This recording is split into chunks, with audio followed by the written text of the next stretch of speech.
Marcus Aurelius's 3 rules of life, Marcus Aurelius says, waste no more time arguing about what a good man should be.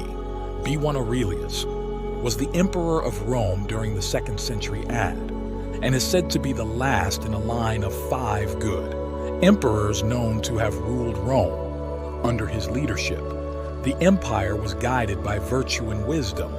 He was a student of Stoicism, a philosophy that emphasized fate, reason, and self-restraint, while influenced by many philosophers and philosophical texts.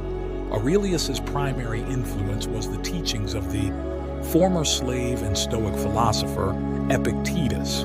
During his rule, the emperor constructed a series of autobiographical writings, now known as the Meditations. While the Meditations was never intended for publication, it remains in print to this day and is perhaps as popular as ever. The journal shows that the most powerful man on the planet was going through the same problems that we deal with today, and indeed, the same problems we will be grappling with tomorrow. So join us now as we examine the 3 rules of life that Marcus Aurelius thought were of the utmost importance to living a good life, and how we can adapt them to work with our modern-day lives. Rule No. 1, always aim for pure judgment of events. In Book 4 of the Meditations, Marcus Aurelius tells us, suppress the value judgment, which you add. And the I've been hurt is also suppressed. Suppress the I've been hurt, and the harm is suppressed. This rule is influenced by Epictetus' discipline of assent, which involves making correct judgments about your impressions. That is the nature of the external world, and events that occur in it, Aurelius explains, that we make judgments about everything. But instead of making a pure judgment, we make value judgments by adding a personal twist to our consideration. Imagine that you're out driving one day, and another car drives out of a turning directly in front of you, coming dangerously close and almost hitting your car. Your instincts take over, and you swerve hard in order to avoid a collision. What often happens next is that you'll start cursing at the other driver, making rude gestures, and generally losing your cool. Now, there are emotions at play here, at different points. First, your emotions alerted you to danger, and you reacted quickly in order to avoid it. This is the correct use of emotions. However, what happened next, right after you managed to avoid the accident, is that other emotions took over and made you angry. This is the incorrect use of emotions. What is the use of being angry? At this point, the danger to your life has passed. The only thing that you're doing is venting your frustration, which not only serves no purpose, but could even be counterproductive, as it makes you more agitated and prone to an accident. When something bad happens to us, we say so and so happened to me, and that hurt me. And in this case, we would say, I could have died. The last part, that is, and that hurt me, or I could have died, is the value judgment part. So when you remove the last part, you don't let the bad thing make an impact on you. For the Stoics, the biggest part of living, according to nature, was using your head. We need to try to stop adding one's own personal twist to our own judgments, and instead use rational thinking and our ability to reason in order to grant or deny assent to those impressions. So how do we reason and make correct judgments? We do this by following what the ancient Stoics did 2,000 years ago, which was using their ability to reason. In the modern world, this practice is known as cognitive distancing. Cognitive distancing being the main precursor of cognitive behavioral therapy, or CBT, is basically the ability to become aware of our own beliefs and assumptions and to distance them from external events. As an example of cognitive practices, consider the simple ABC model from CBT, which is adversity, belief, and consequences. Imagine you just got fired from your job. The adversity here is getting fired. The belief is how we represent and or explain that event. In this case, we may believe that we're useless or worry about the mortgage or other future uncertainties. The consequences are the behavior or feelings that are caused by the belief. Perhaps we feel sadness or anger when you make a judgment like that and give meaning to events. You're not making a pure judgment. So remember to look at everything that happens to you for what it is. To apply this discipline of judgment, we need to inquire whether your beliefs are justified. I suppose that after being fired from your job, you had the thought that you're worthless, you'll never find another job, and you'll eventually lose your house. Is the fact that getting fired really strong evidence that you're worthless or that you'll not find another job in the future? Of course not. Of course there are other jobs available, and in time, if you work on yourself, you might well get something better than what you left. This can be further reinforced by non-cognitive practices. As an example of non-cognitive practice, consider mindfulness meditation. In meditation, you exclusively pay attention to your thoughts and nothing but them. As they come and go, the insight that you are not your thoughts. You can note just how different the beliefs and associated feelings of getting fired are from getting fired because you're worthless. It is one thing to believe these things.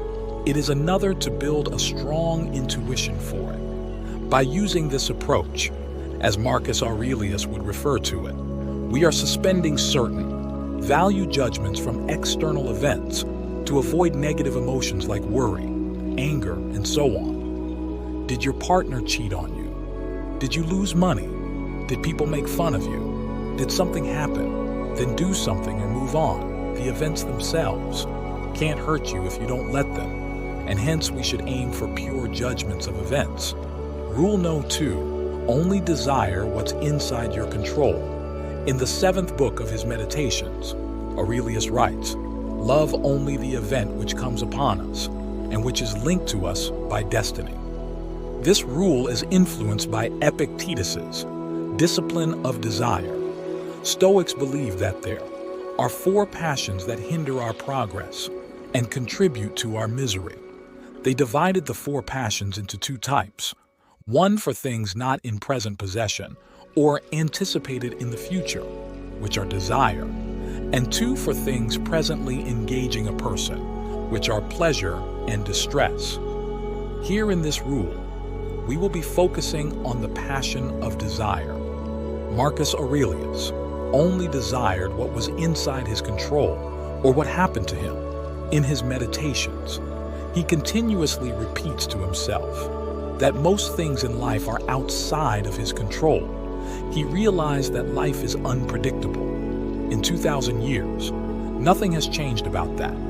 We often desire the things we do not control, like more money, a better job, a bigger house, a massive social media following, or maybe that our partner will always love us, that we always have the loyalty of our friends.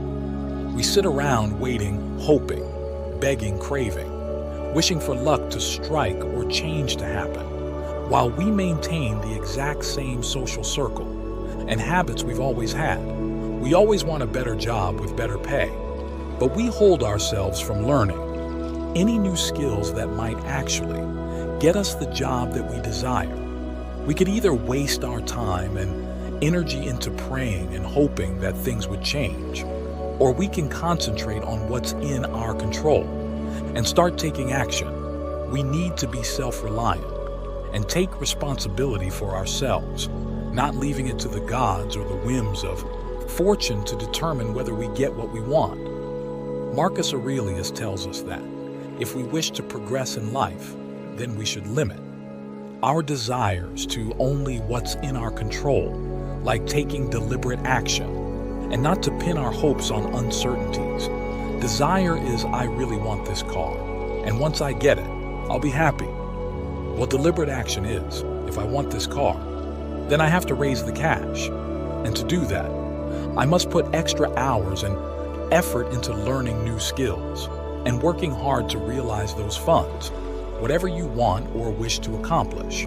It will require your deliberation and consideration, not desire even then. If you work hard and do everything that you're required to do and still fall short of cash, or for some other reason, if you don't get that car, then instead of feeling bad, you should accept it gracefully. Stoics believe that the outcomes, whatever they may be, are not in our control. So instead of getting angry or reacting in an unhealthy manner, when things don't turn out the way you want, you should love and accept it.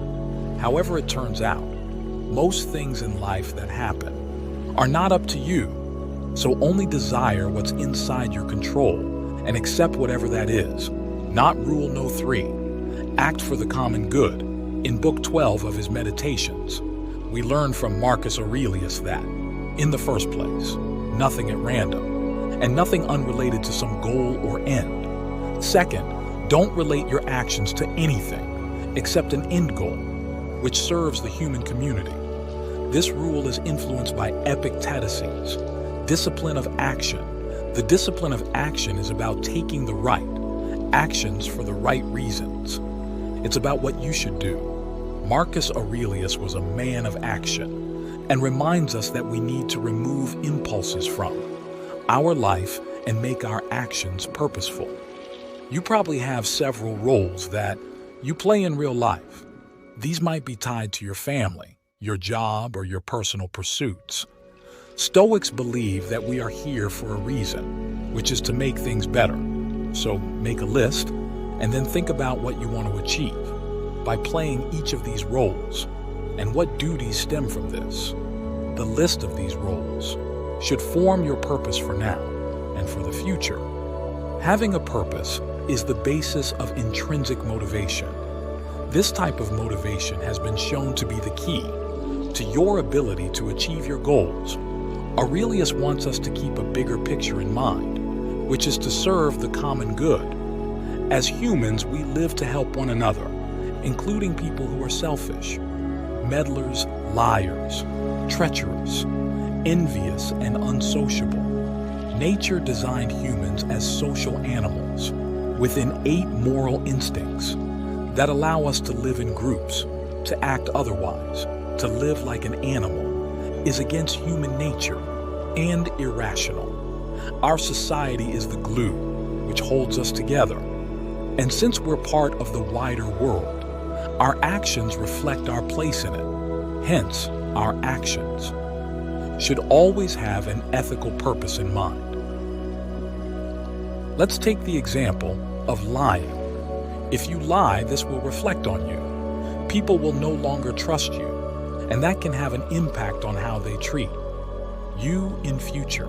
Even if you're not caught, there will still be consequences at other people's expense. One bad choice can destroy your character, so be careful what you do. Good and evil are the results of actions taken based on choices specific people made. Each action you take will reflect on you and your character. So as Marcus Aurelius would say, don't talk about being a good man, just be one.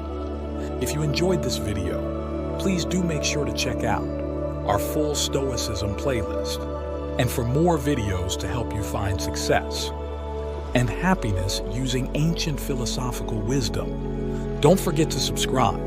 Thanks so much for watching.